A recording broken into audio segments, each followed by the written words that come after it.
थोड़ा मजाक करते हुए उसने पूछा, क्या तुम कुछ ज्यादा ही बहादुर नहीं हो? अंजलि ने सरप्राइज होकर जंप किया। वह इतना डर रही थी कि उसकी आत्मा ने उसका दिल छोड़ दिया। उसने अपने पीछे देखा और काले कपड़ों में एक आदमी को देखा।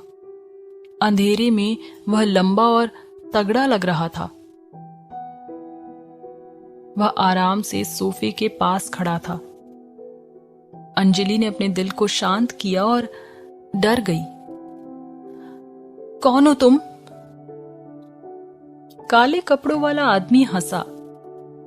अंजलि के कानों में उसकी हंसी बेजान लग रही थी। उसका शरीर कांप गया। अंधेरे में भी आदमी उसे कांपते हुए देख सकता था। आदमी ने जवाब दिया, मैं तुम्हारा फ्यूचर हस्बैंड हूं। अंजलि हक्की बक्की रह गई। ये आदमी ऑब्वियसली अज्जू नहीं था। शायद वो मेरा प्रीवियस लवर या फियांसे है। यही कारण है कि अज्जू ने मेरी आइडेंटिटी छिपाई। लेकिन क्यों? अंजलि ने सोचा। इस सीरियस टाइम में भी ये एक खुशी वाली सिचुएशन थी। दोनों ने गलत समझा और एक दूसरे को कोई और समझा। तुम्हारा नाम क्या है? अंजलि ने पूछा। जैसा कि उसने अपने रियल फ्यूचर हस्बैंड के बारे में सोचा था। वो उसके और खुद के बारे में सब कुछ जानना चाहती थी। उसके सामने वाला आदमी भड़क गया। उसने ये नहीं सोचा था कि वो इस तरह से रिएक्ट करेगी। उसने सोचा था कि वो डर कर रोएगी और कांपेगी। वो उससे पूछेगी कि उसने उसे क्यों किडनैप किया। वो उसे छोड़ने के लिए भीख मांगेगी। हालांकि उसने अचानक उससे उसका नाम पूछा। इंट्रोडक्शन के लिए बहुत देर नहीं हो गई है? मुझे पता है कि तुमने पहले ही अपने डैड से मेरे बारे में सुना था। आदमी ने शांत होकर कहा। यह साफ है कि वो स्टूपिड है। जब मैंने उसे बताया कि मैं उसका फ्यूचर हस्बैंड हूं तो उसे समझ जाना चाहिए था। आदमी ने नफरत से सोचा। यह सच था कि ईशा के पिता अभिनव ने पहले से ही ईशा को उसके फ्यूचर हस्बैंड के बारे में बताया था। लेकिन अंजलि कुछ भी नहीं जानती थी। अंजलि उसकी बात सुनकर हैरान रह गई। तो मेरा एक परिवार है। मेरे डैड ने हमें इंट्रोड्यूस कराया था। ये एक अरेंज मैरिज होनी चाहिए। लेकिन अज्जू ने मुझसे पूरी तरह झूठ बोला। उसने कहा कि मेरा कोई परिवार नहीं था। उसने झूठ क्यों बोला? अंजलि के अंदर मिक्स फीलिंग्स थी। वो ये जानकर खुश थी कि उसका एक परिवार था, और वो परेशान थी कि अज्जू और राजीव भाई ने उससे झूठ बोला। उसने सच में उन पर भरोसा किया था। अंजलि और जानना चाहती थी। वो उसे नहीं बताना चाहती थी कि उसने अपनी याददाश्त खो दी है। इसलिए उसने घुमाकर पूछा, क्या तुम सिर्फ मेरे परिवार को जानते हो या दूसरों को भी जानते हैं? क्या तुम सिर्फ मेरे परिवार को जानते हो या दूसरों को भी जानते हो? जब वह पूछ रही थी तो वो अपनी एक्साइटमेंट को कंट्रोल नहीं कर पाई। उसकी एक्साइटमेंट को देखते ही उस आदमी का दिल गहरा हो गया। उसने सोचा, ये चल क्या रहा है? क्या मैंने उसे गलत समझा? मगर उसने जवाब दिया, मैं तुम्हारी माँ और बड़े भाई को भी जानता हूं। तो मेरा एक बड़ा भाई भी है। वे जरूर परेशान हुए होंगे कि मैं इतने लंबे समय से बाहर थी। अंजलि ने परेशान होकर कहा। उसने पूछा, हम कहाँ हैं? वो जानना चाहती थी कि क्या वह अपने परिवार के पास जा रही है। हम ले हावरे में तुम्हारी फैमिली के बीच हाउस में। तुम्हारे पीछे समुद्र का इंग्लिश चैनल है। उसने जवाब दिया। उसे उसके खुद के विला के बारे में बताने में इतनी बेवकूफी महसूस हुई।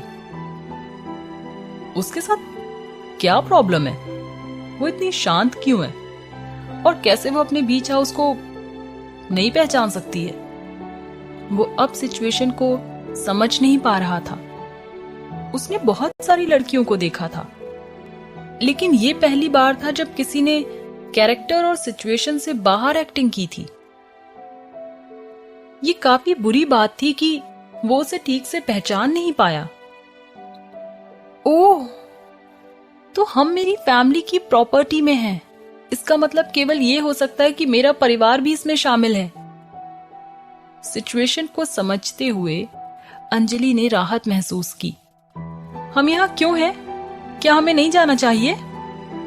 अंजलि ने जानना चाहा कि वे कब उसके घर जा रहे थे। वो आदमी बिल्कुल हैरान था। वो उसे अब और नहीं समझ सकता था। वो स्ट्रगल क्यों नहीं कर रही थी? एक बार भी नहीं। क्या वह अपने बॉयफ्रेंड से प्यार नहीं करती थी? या हो सकता है कि यूरोपीय अंडरवर्ल्ड का किंग उसे फोर्स कर रहा था? समुद्र के शांत होने के बाद हम वापस यूएस जाएंगे। तुमको वापस जाना चाहिए और आराम करना चाहिए, उस आदमी ने कहा। उससे बात करने के बाद उसके सिर में दर्द हो गया था। अच्छा, तो मैं यूएस में रहती थी। मेरी फैमिली वहां है। यही रीजन है कि अज्जू मुझे यूएस नहीं जाने देना चाहता था। अंजलि को बुरा लगा। किसी कारण से अजय के धोखे के बारे में सोचने के बाद उसके दिल में एक थोड़ा सा दर्द होने लगा। अज्जू, मैंने तुम पर भरोसा किया था। उसने ओशियन को देखा। उसकी आंखें दुख से भर आईं।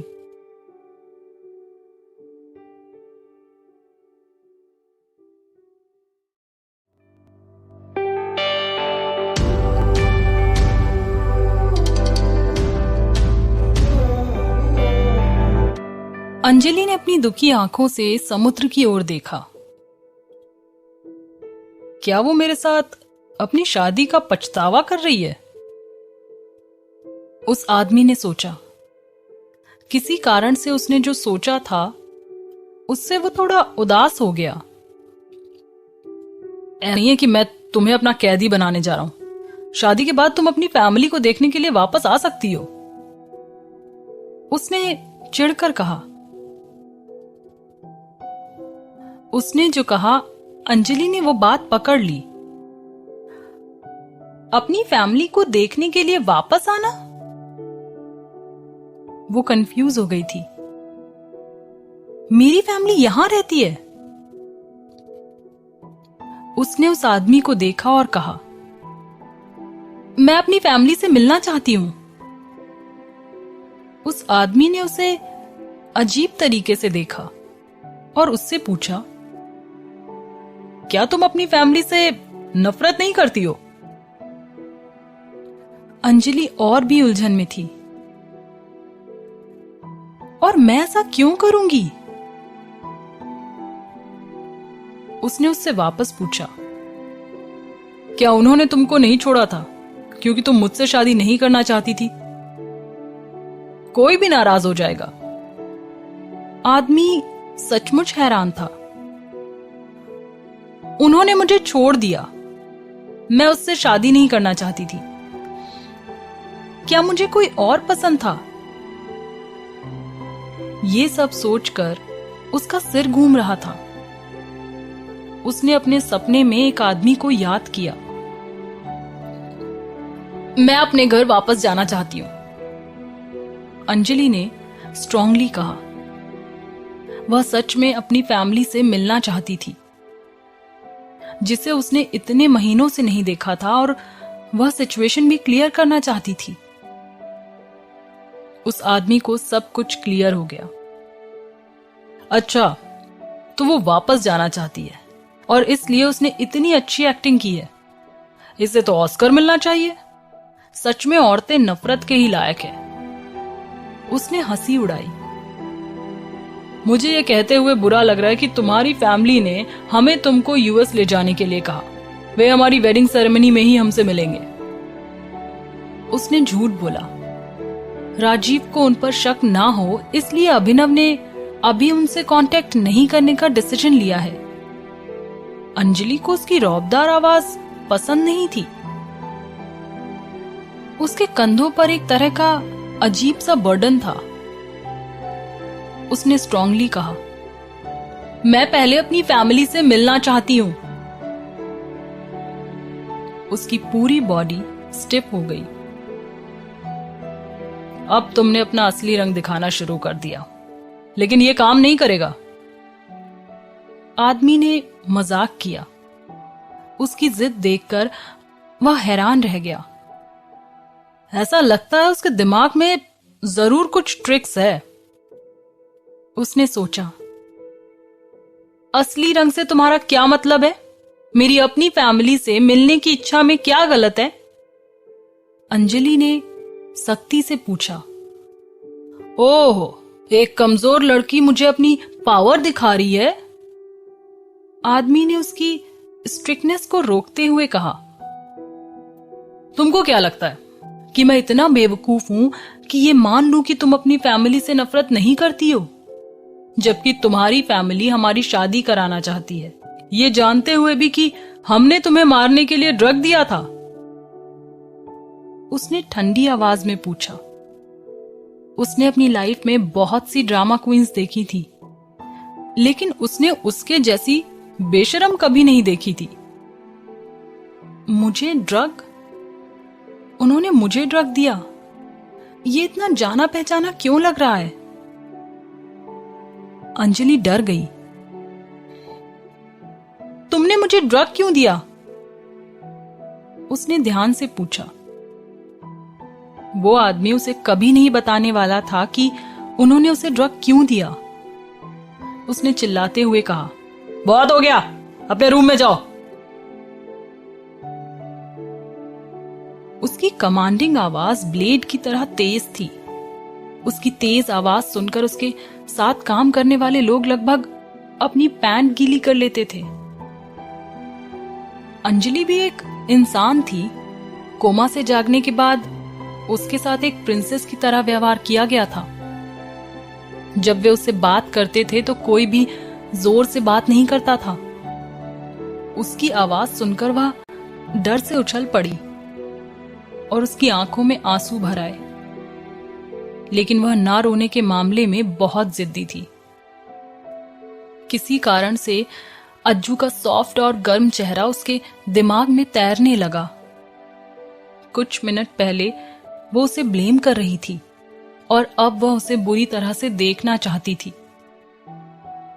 उस आदमी ने क्लियरली देखा कि उसका शरीर कांप रहा था, लेकिन वह अपनी जगह से नहीं हिली। ऐसा लगा जैसे एक टीचर किसी शरारती स्टूडेंट को डांट रहा था और स्टूडेंट अपने टीचर की बात नहीं सुनना चाहता था। उसने अपना सारा पेशेंस खो दिया। वह आगे बढ़ते हुए बोला, मैंने जो कुछ भी अभी कहा, क्या तुमने उसे नहीं सुना? अंजलि डर गई थी। अंधेरा था। वह उसे ठीक से नहीं देख पाई, लेकिन उसका चिल्लाना एक जानवर की तरह था। इससे पहले कि वह कुछ सोच पाती, वह मुड़ी और खुले दरवाजे की ओर भागी। लेकिन वह आदमी अच्छे से पलटा। इससे पहले कि वो बाहर पैर रखती, उसने उसे पकड़ लिया। अंजलि ने अपनी कमजोर बॉडी से स्ट्रगल किया। उसने निया से जूडो के कुछ मूव्स सीखे थे, तो अंजलि ने उसे उस आदमी पर यूज किया। लेकिन आदमी में एक गोरिल्ला की ताकत थी। वह बिल्कुल नहीं हिल रहा था। उसने उसे एक हाथ में पकड़ा था और दूसरा उसकी जेब में था। उसने एक सिरिंज निकाली। अपने दांतों का यूज करते हुए उसने इसकी कैप को उतार दिया और सिरिंज को उसकी गर्दन में डाल दिया। लिक्विड अंजलि के खून में चला गया।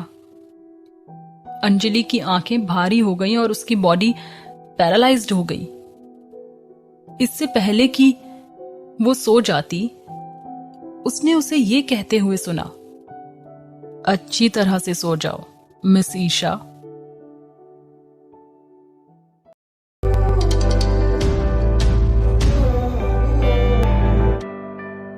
अंजलि सो गई और उसकी बाहों में गिर गई। उसने आह भरी, बाल बाल बच गए। उसने सोचा, क्या चल रहा है? उसने पीछे से एक नींद भरी आवाज सुनी। उसने पीछे देखा।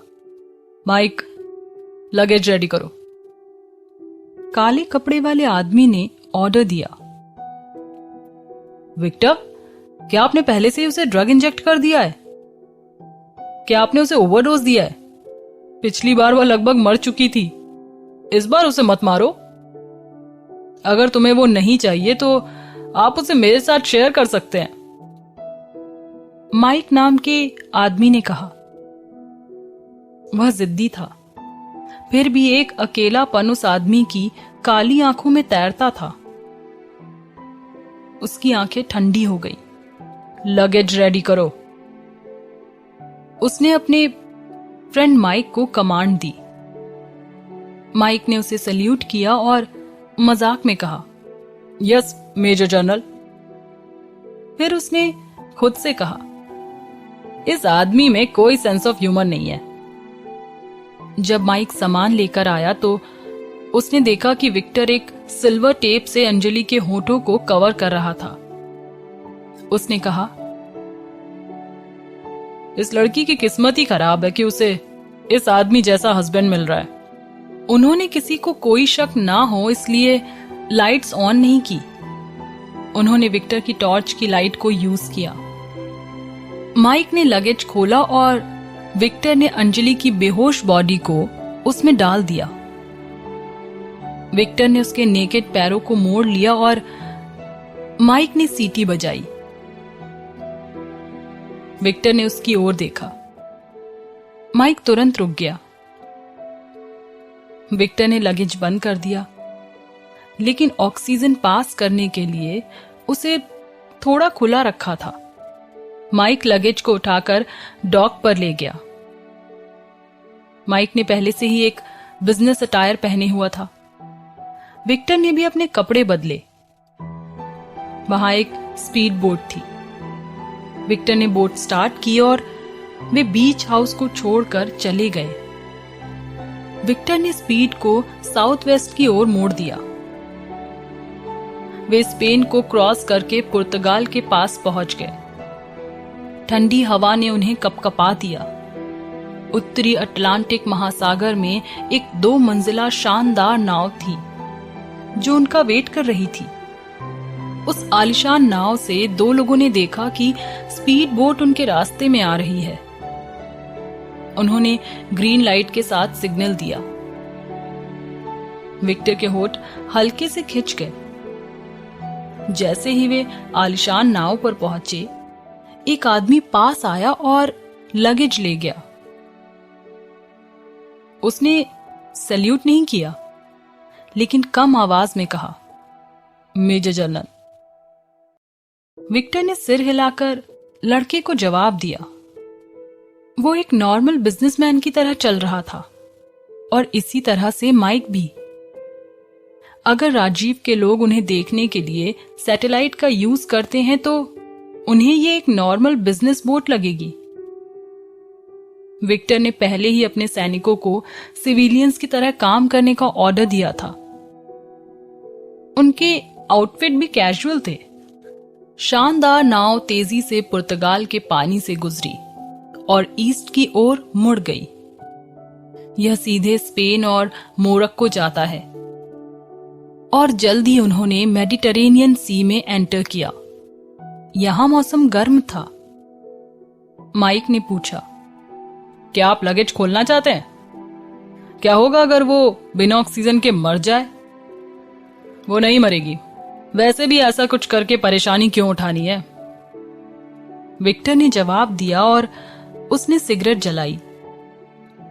आप अपनी होने वाली पत्नी के साथ इतना क्रूअल कैसे हो सकते हैं? ये कितनी सुंदर है। माइक को अंजलि पर दया आ गई। विक्टर ने उसे रोक दिया। ये एक बेवकूफ और ड्रामा क्वीन है। माइक ने स्ट्रगल किया। ऐसा कुछ नहीं है, वो ऐसी लड़की नहीं है। मैंने उसके बारे में कई अफवाहें सुनी हैं। और ऐसा कुछ भी नहीं था। विक्टर ने कहा, तुम क्या हो, एक औरत? तुम अफवाहों पर कैसे विश्वास कर सकते हो? माइक झगड़ने लगा, और एक मेजर जनरल इतना रेसिस्ट कैसे हो सकता है? विश्वास नहीं होता। वह बालकनी से निकला और अंदर चला गया। विक्टर ने केवल काले सागर को देखा और आज रात की घटना को याद किया। हाँ, जैसे मैंने सोचा था, उसने उससे अलग ही एक्ट किया। उसने सोचा। नाव रेड सी को क्रॉस करके सोमालिया पहुंची। वहां एक प्राइवेट प्लेन खुले आसमान के नीचे उनका वेट कर रहा था। उन्होंने कुछ समय पहले जमीन के मालिक को रिश्वत दी थी। ये सब अच्छे से प्लान किया था। उन्होंने अपना लगेज प्लेन में रखा। माइक ने मकान मालिक को बोट गिफ्ट की और फिर प्लेन ने 5 लोगों और 1 लगेज के साथ उड़ान भरी। दरअसल वे अटलांटिक महासागर को पार कर सकते थे और साउथ अमेरिका और प्रशांत महासागर में उड़ान भर सकते थे, लेकिन एक बार भी बिना लैंड किए ये रिस्की हो सकता था। बोट या प्लेन को बहुत सारे फ्यूल की जरूरत थी, और अगर वे लैंड करते हैं तो उन्हें अपने लीगल पेपर्स दिखाने होंगे, जो उनके पास नहीं थे। राजीव उन्हें आसानी से पकड़ सकता था, इसलिए उन्होंने दूसरा रूट लिया। वे कुछ ही समय में यूएस पहुंच गए। हालांकि उनके प्लेन ने एयरपोर्ट पर लैंड नहीं किया। यूएस के पास एक छोटा सा आइलैंड था। वे प्लेन को वहां ले गए और सेफली उतर गए। वहां एक हाई सिक्योरिटी वाला एक मेंशन था। ये विक्टर के डैड का एक प्राइवेट आइलैंड था, जिसे उनके ग्रेट ग्रैंडफादर ने उन्हें गिफ्ट दिया था।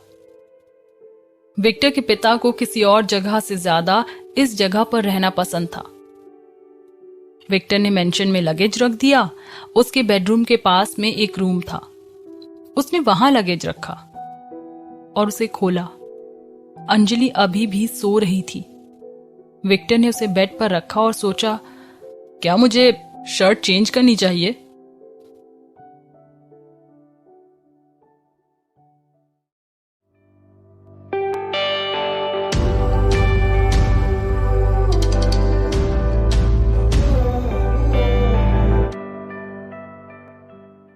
जब अंजलि उठी तो उसकी पूरी बॉडी में दर्द था। उसने मेरे साथ क्या किया? अंजलि ने अपनी पिछली घटनाओं को याद करने की कोशिश की। वह बॉल पर थी, फिर उसे किडनैप कर लिया गया। उसके बाद वह एक बीच हाउस पर थी। बाद में जब उसने भागने की कोशिश की तो एक आदमी ने उसे पकड़ लिया। तब उसे किसी तरह के ड्रग का इंजेक्शन लगाया गया था और अब वो यहां थी। वेट, क्या उसने ये नहीं कहा, अच्छी तरह से सो जाओ मिस ईशा? मैंने इसे क्लियरली सुना था। ऐसा हो ही नहीं सकता कि मैंने इसे गलत समझा हो। अंजलि ने अपने होठों को भींचा। अचानक उसे एहसास हो गया। उसने मिस ईशा के बारे में कहा। ईशा मतलब ईशा मेहता है। उसे इसलिए छोड़ दिया गया है क्योंकि वह जबरन शादी के लिए एग्री नहीं थी। वो यही बात कर रहा था। क्या वो ये सोच रहा था कि मैं ईशा मेहता हूं? पागल है क्या वो? पहली बात तो मैं ईशा मेहता की तरह कैसे दिख सकती हूं? अंजलि बिस्तर पर लुढ़क गई। उसका दिल बहुत उदास हो रहा था।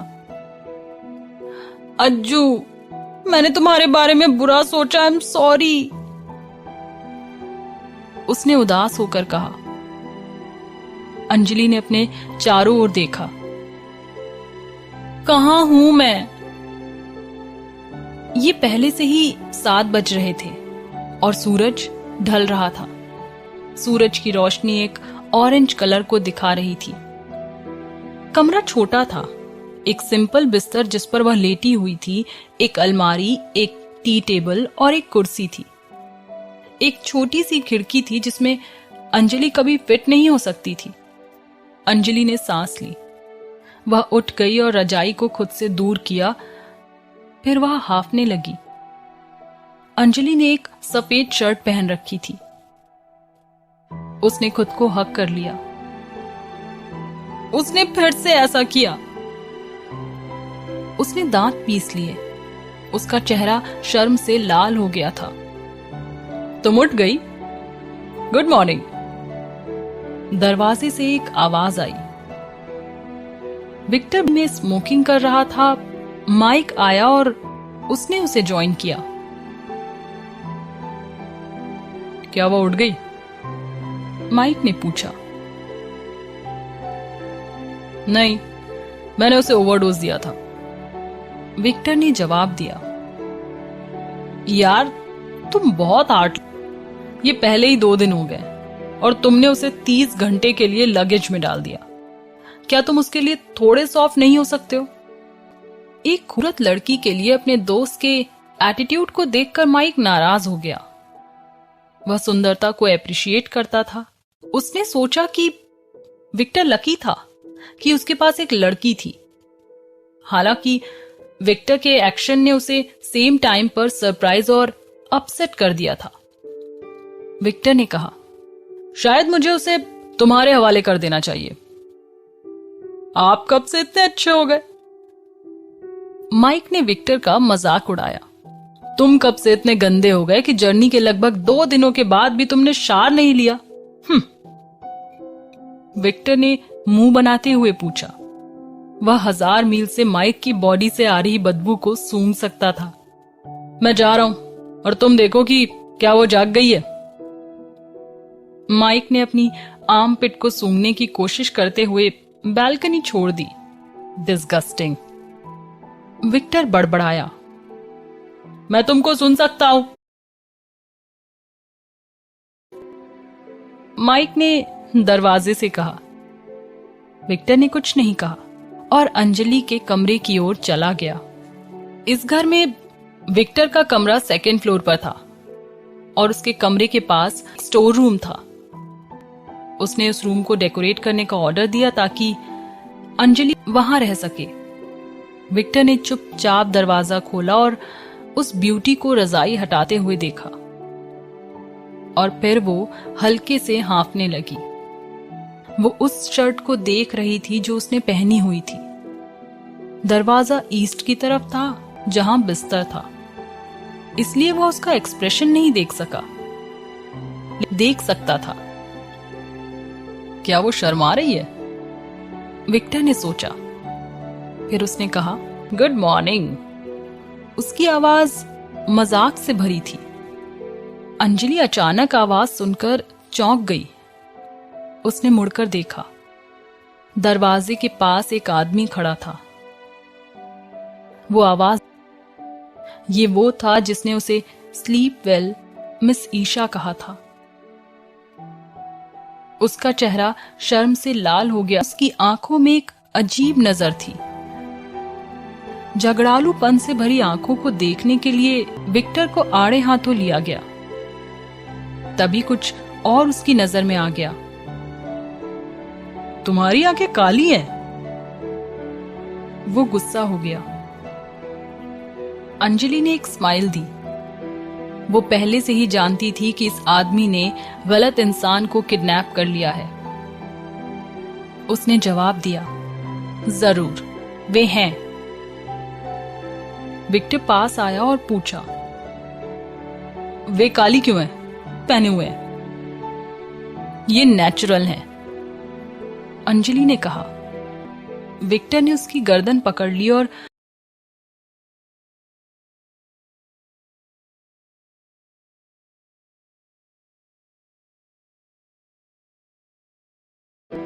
वो पहले से ही जानती थी कि इस गलत इंसान को किडनैप कर लिया है। उसने जवाब दिया, जरूर, वे हैं। विक्टर पास आया और पूछा, वे काली क्यों हैं? क्या तुमने कलर लेंस पहने हुए हैं? ये नेचुरल हैं, अंजलि ने कहा। विक्टर ने उसकी अंजलि का चेहरा पीला पड़ गया, लेकिन उसके होठों पर अभी भी मुस्कान थी। उसकी आंखें चमक उठी। क्या तुम नहीं देख सकते? तुमने बहुत बड़ी गलती की है। मैं ईशा मेहता नहीं हूं, अंजलि ने कहा और उसकी ऑक्सीजन कम होने लगी। उसके माथे पर पसीना आ गया। फिर तुम कौन हो? विक्टर ने रूड होकर पूछा। मैं अंजलि जिंदल हूं, ईशा मेरी फ्रेंड है। अंजलि ने बड़ी मुश्किल से सांस ली। विक्टर ने जोर से उसे बिस्तर पर फेंक दिया और गुस्से में उसे गालियां दी। वह कमरे से बाहर चला गया और दरवाजा बंद कर दिया। विक्टर अपने कमरे में गया और अपनी लकड़ी की कुर्सी को लात मारी। ये बाथरूम के दरवाजा बंद कर दिया। विक्टर अपने कमरे में गया और अपनी लकड़ी की कुर्सी को लात मारी। ये बाथरूम के दरवाजे के पास उड़ गई। उस लड़की ने मुझसे झूठ बोला। उसने शालिनी को अपनी सारी पावर के साथ गालियां दी। बाद में विक्टर ने अपना सिर ठंडा करने के लिए एक ठंडा शार लिया। फिर उसने अपनी टेबल की ड्रॉर खोली और एक एनवलप निकाला जो उसके डैड ने उसे दिया था।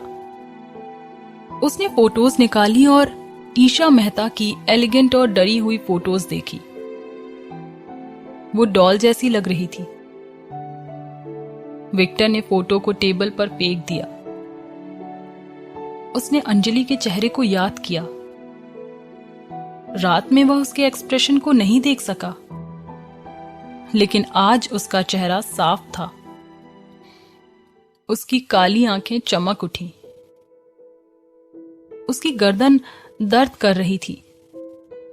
उसके माथे पर पसीना आ रहा था, लेकिन फिर भी वह स्माइल कर रही थी। अगर वह डर रही थी तो भी वह उसे नहीं दिखा रही थी।